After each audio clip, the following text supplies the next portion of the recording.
Have you ever shared a small truth with someone you trusted, something you thought was harmless, only to wish later you had kept your mouth shut? Not because the truth was wrong, but because the wrong person heard it.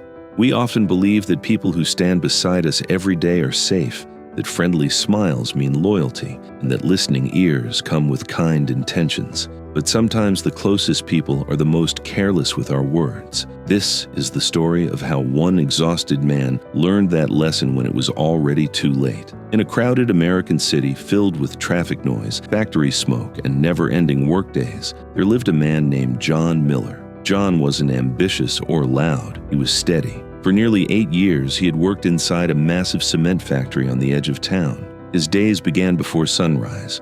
Cold water on his face, the same quiet breakfast, and then his faded blue uniform that always carried the smell of dust, no matter how many times it was washed. Every morning followed the same routine. John walked the same cracked sidewalk, passed the same coffee stand, nodded to the same security guard at the gate, and joined the long line of workers clocking in. Inside, the noise swallowed everything. Machines screamed without pause. Cement bags were lifted, stacked, dragged, and lifted again. By midday, his palms felt numb. By night, his back burned like fire. Still, John rarely complained. He believed silence was strength. He told himself that honest work deserved respect and that many people lived harder lives than his. At home, his strength had a purpose. His wife managed the house carefully, counting every dollar. And every evening, his young daughter ran to him the moment he stepped inside, wrapping her arms around his dusty legs without a second thought. Those hugs were the reason John stayed quiet. They were why he never argued, never quit, and never imagined another future. At the factory, John was known as reliable and loyal. He showed up early, worked without protest, and caused no trouble. Because of that, he trusted the people around him, the men he worked beside for hours, ate lunch with during breaks, and laughed with when the noise finally stopped. One coworker stood out in particular, Mike Reynolds. Mike was friendly, always smiling, always talking.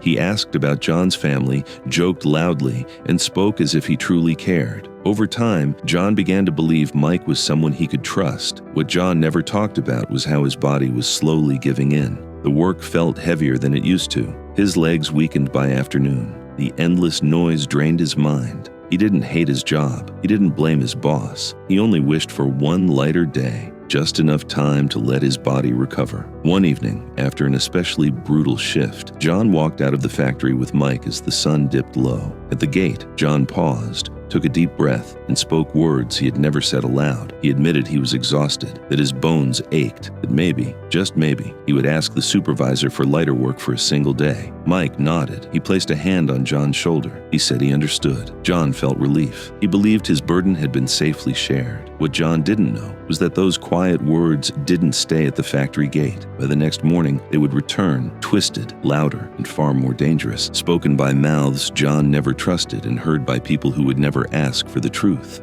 The next morning, John returned to work the same way he always did. Before sunrise, shoulders stiff, lunch packed neatly by his wife. Nothing felt different to him. The machines were just as loud. The dust hung just as thick in the air, and the men around him looked the same as they always had. John had no idea that while he slept, his quiet confession had already started moving without him. During the first break of the day, workers gathered near the old tea stand by the loading bay. Steam rose from cheap cups and tired jokes floated through the air. John wasn't there yet. He was still finishing a stack of bags when Mike leaned closer to another worker and lowered his voice, the way people do when they want to sound important. He said John was struggling, said the job was getting to him, said John seemed unhappy. The other worker frowned and asked what that meant. Was John sick? Was he hurt? Mike shrugged. He said he didn't know. Maybe John couldn't handle the work anymore. That was all it took. By the time John joined the group, the conversation had already shifted. Someone asked him if he was okay. Another joked that maybe he'd finally had enough of the factory. John laughed it off, confused, and said he was fine. He didn't realize that his words no longer mattered. The story had already started living its own life. As the hours passed, the details changed. One man told another that John was unhappy. Another said John was tired of the job. Someone else whispered that John might quit soon.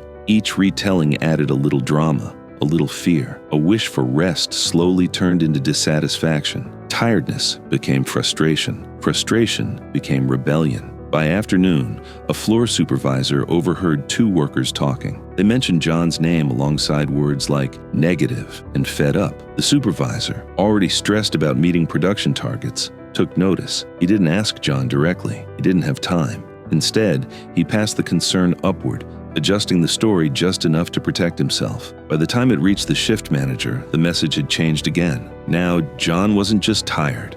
He was spreading bad energy. He was talking too much. He was becoming a problem. No one stopped to ask John what he had actually said. No one checked the source. Rumors were easier than conversations, and fear traveled faster than truth. By the end of the shift, John noticed something he couldn't explain. Conversations stopped when he walked by. Eyes followed him longer than usual. Even Mike avoided him, suddenly busy whenever John came near. At home that night, John rubbed his aching hands and stared at the wall longer than usual. Something felt off, though he couldn't name it. His wife asked if work was okay. John nodded and said yes. He didn't want to worry her. He still believed honesty belonged only in safe places. What John didn't know was that the story had already reached management, and that with each step upward, it was becoming more dangerous. By the time the rumor reached the factory's top office, it no longer sounded like exhaustion at all. It sounded like betrayal, and the people in power were already deciding how to respond. By the time the rumor climbed to the upper offices, it barely resembled the truth it came from.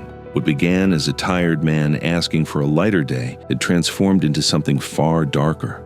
To the people who controlled schedules, budgets, and jobs, John Miller was no longer just a quiet worker. He had become a risk. The shift manager, anxious and protective of his own position, framed the situation carefully when he spoke to senior staff. He said John had been talking too much, that his attitude was changing, that other workers were starting to notice. No one said exactly what John had done wrong, but that was almost worse. Vague fear left more room for imagination.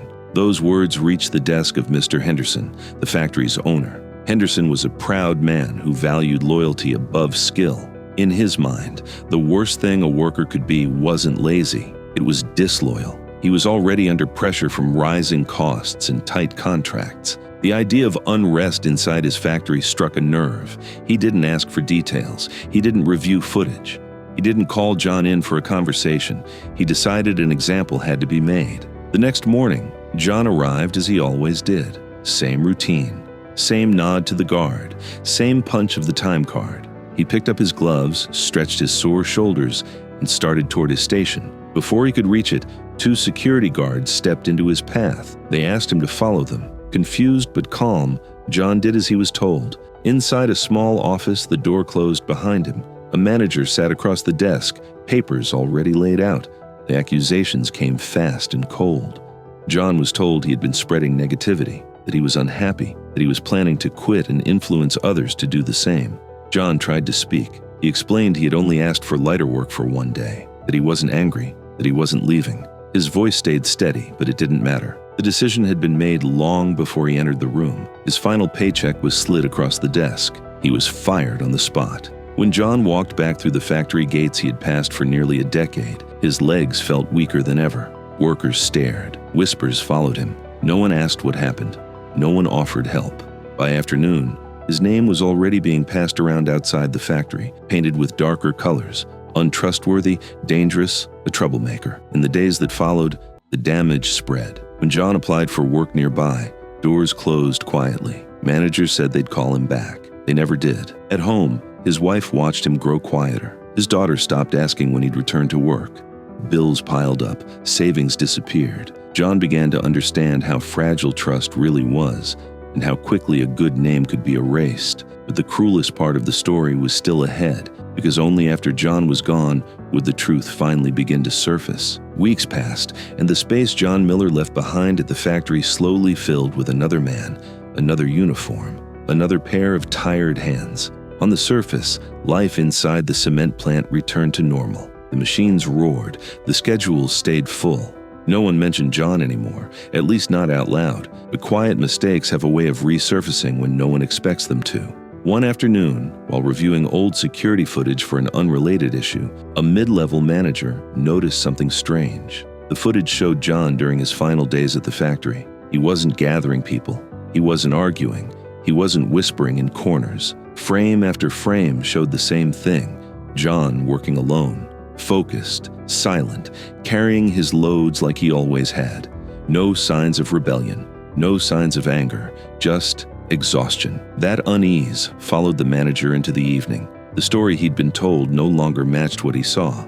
The next day, he finally asked a question that should have been asked from the start. He called Mike into his office. At first, Mike laughed it off. He said he had only been concerned, but under pressure, the truth slipped out. John hadn't complained. He hadn't talked about quitting. He had only said he was tired and wondered if he could get lighter work for one day. That was it. The truth climbed upward the same way the rumor had, but this time it moved slower. When it reached Mr. Henderson, the damage was already done. There was regret, yes. There was silence, but there was no repair. John was gone. His position filled, his name quietly removed from consideration lists. Apologies wouldn't bring back lost time, lost money, or lost dignity. Far from the factory, John had started over. In another city, where no one knew his story, he found temporary work. It wasn't easier, but it was honest. Every night, he returned to a small rented room, thinking less about anger and more about survival. He spoke less, trusted carefully, learned the hard truth that silence sometimes protects more than honesty ever could. Back at the factory, John became a quiet lesson no one officially acknowledged. A reminder of how quickly words can destroy and how rarely they can be repaired. Because once a truth leaves your mouth, you lose control of where it goes. And in the wrong hands, even honesty can become a weapon. Control of where it goes. And in the wrong hands, even honesty can become a weapon.